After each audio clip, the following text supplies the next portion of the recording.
Hello प्यारे बच्चों, कैसे हैं आप बच्चों। आज हम आपकी क्लास 7th की हिंदी के सेकंड चैप्टर दादी माँ के क्वेश्चन आंसर करेंगे बच्चों। तो सबसे पहले आपको इस चैप्टर को रीड करना चाहिए। अगर आपने रीड नहीं किया है तो हमने बच्चों वीडियो बना रखा है, आप वीडियो देखकर चैप्टर को रीड करिएगा ताकि आपको प्रश्न उत्तर आसानी से समझ आ जाए।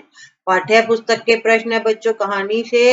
प्रश्न पहला है, लेखक को अपनी दादी माँ की याद के साथ साथ बचपन की और किन किन बातों की याद आ जाती है। तो इसका उत्तर है, दादी माँ की मृत्यु हो जाने के बाद लेखक को उनकी याद के साथ बचपन की घटनाएं याद आने लगी, जैसे क्वार माह में तालाब के बदबूदार पानी में नहाना, बीमार होने पर दादी का दिन रात सेवा करना, किशन भैया की शादी के रथ जगह में औरतों द्वारा गाए जाने वाले गीत, अभिनय के समय चादर ओढ़कर सोना, रामी चाची की घटना, मुसीबत के दिनों में पिताजी को सांत्वना तथा सहायता आदि की बात एक एक करके याद आ जाती है।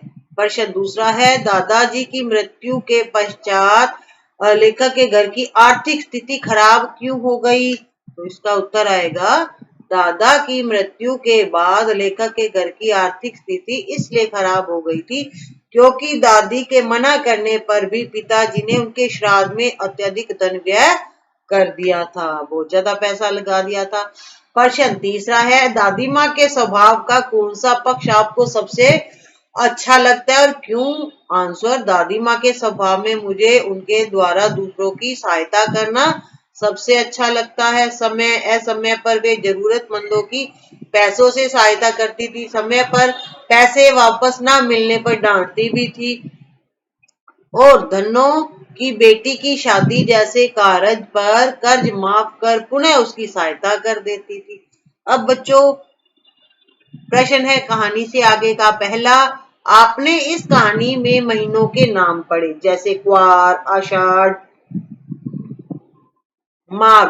इन महीनों में मौसम कैसा रहता है, लिखिए। आंसर है क्वार, यह वर्षा ऋतु का अंतिम महीना कहा जाता है।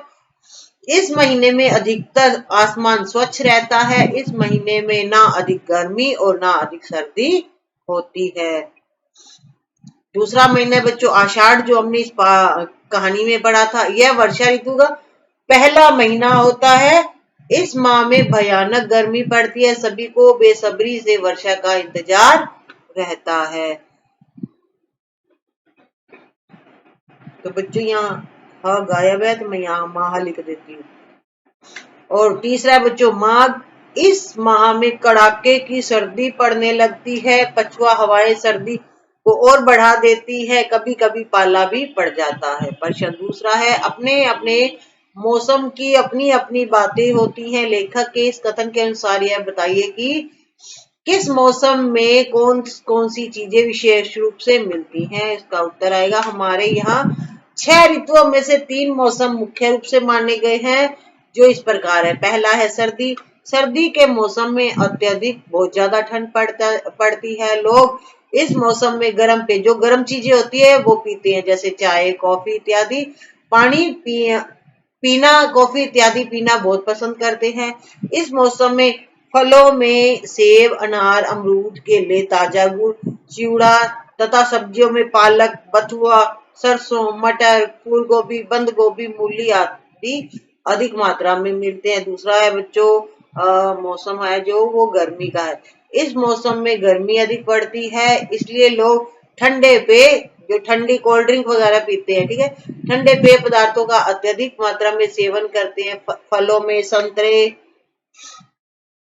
आम, केला, अंगूर, जामुन, लीची, ककड़ी, खीरा, तरबूज, फालसा, खरबूजा आदि तथा फल सब्जियों में करेला, भिंडी, लौकी, टिंडा, तोरई, टमाटर, कटहल आदि मिलते हैं। तीसरा है बच्चों बरसात।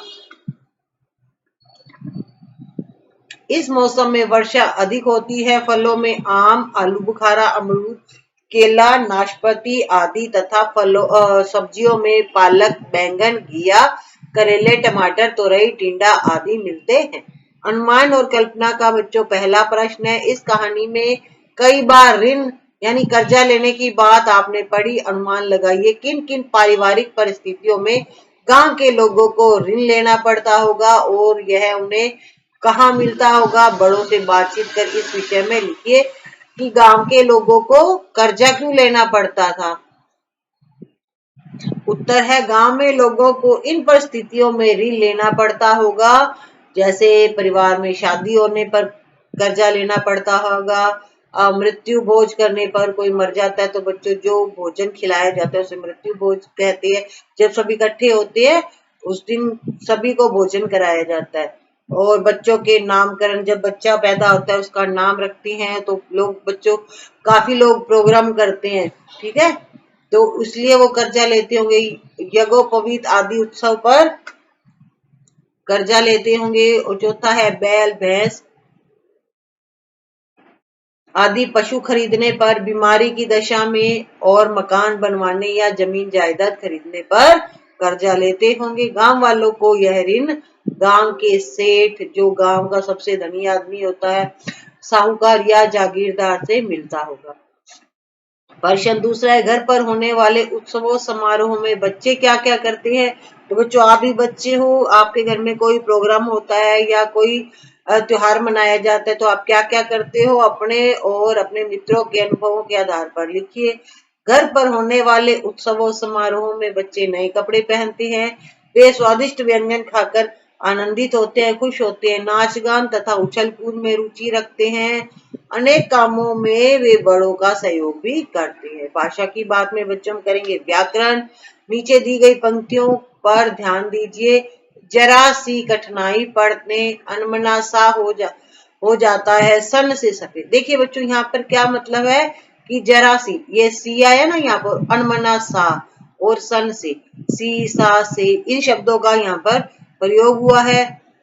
तो समानता का बोध कराने के लिए सा सी से का प्रयोग किया जाता है। ऐसे 5 और शब्द लिखिए और उनका वाक्य में प्रयोग करिए। तो बच्चों हमें और बनाना है जिनमें सा से सी शब्द आए, 2 अक्षरों को जोड़ता हो। जैसे बच्चों पहला मैंने बनाया है कि लोहा सा गर्म शरीर, यानी जब बहुत ज्यादा बुखार चढ़ जाता है तो हमारा शरीर लोहे जैसा गर्म हो जाता है। तो इसका एक तो हमने ये बना दिया लोहा सा गर्म शरीर। अब वाक्य में भी बच्चों प्रयोग करना है कि जिसमें लोहा सा गर्म शरीर आए, तेज बुखार चढ़ने से उसका शरीर लोहा सा गर्म हो गया। और दूसरा है बच्चों पानी सा पतला। तो आपने दूध वाले को कई बार कहते हैं ना बच्चों की दूध तो बिल्कुल पानी जैसा पतला आ रहा है, ठीक है, तो एक हमने बनाया पानी सा पतला, यानी पानी के जैसा बिल्कुल पतला। आजकल तो दूध पानी सा पतला आ रहा है। पत्थर से कठोर, मतलब इतना हार्ड है कि वो पत्थर को भी मात देता है, पत्थर से भी पक्का है। उसका हृदय पत्थर से भी ज्यादा कठोर है। सागर सा गहरा, गांधी जी का चिंतन सागर सा गहरा था। सागर सा गहरा का अर्थ है, मतलब सागर तो आपको पता ही है ना कितना गहरा होता है, तो यहाँ पर उदाहरण दिया गया कि सागर जैसा गहरा। रुई सा मुलायम, अब रुई कितनी सॉफ्ट होती है, हाथ लगाते बिल्कुल हाथ के अंदर दब जाती है, तो इसका बनेगा बच्चों यह कपड़ा रुई सा मुलायम है। तो इनमें हमें सा से सी आदि का प्रयोग करना था। प्रश्न दूसरा बच्चों कहानी में छू छू कर ज्वर का अनुमान करती, मतलब जब लेखक को बुखार हुआ तो उनकी दादी माँ बार बार उनको छू कर चेक करती थी कि इसको कितना बुखार है, उतर गया या है। पूछ पूछ कर घर वालों को परेशान कर देती। यहाँ पर देखो बच्चों 2 बार आया, छू छू कर, पूछ पूछ कर, ठीक है।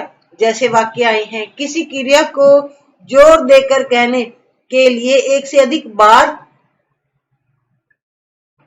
एक ही शब्द का प्रयोग होता है। जैसे वहां जा कर थक गया, मतलब एक ही क्रिया को जा कर क्या है बच्चों, क्रिया है, ठीक है। जब हम इसको ज्यादा प्रेशर देना चाहते हैं तो क्या करते हैं कि शब्द को 2 बार बोलते हैं, तो बार बार बोलते हैं। जा, जैसे वहां जा कर थक गया, उन्हें ढूंढ ढूंढ कर देख लिया। तो आप देखिए बच्चों यहाँ पर जितने भी शब्द हैं वो 2 बार यूज हुए, छू छू कर, पूछ पूछ कर, और आया बच्चों जा कर, ढूंढ ढूंढ कर। तो हमें भी इस प्रकार 5 वाक्य बनाने हैं। तो पहला है बच्चों लिख लिख कर,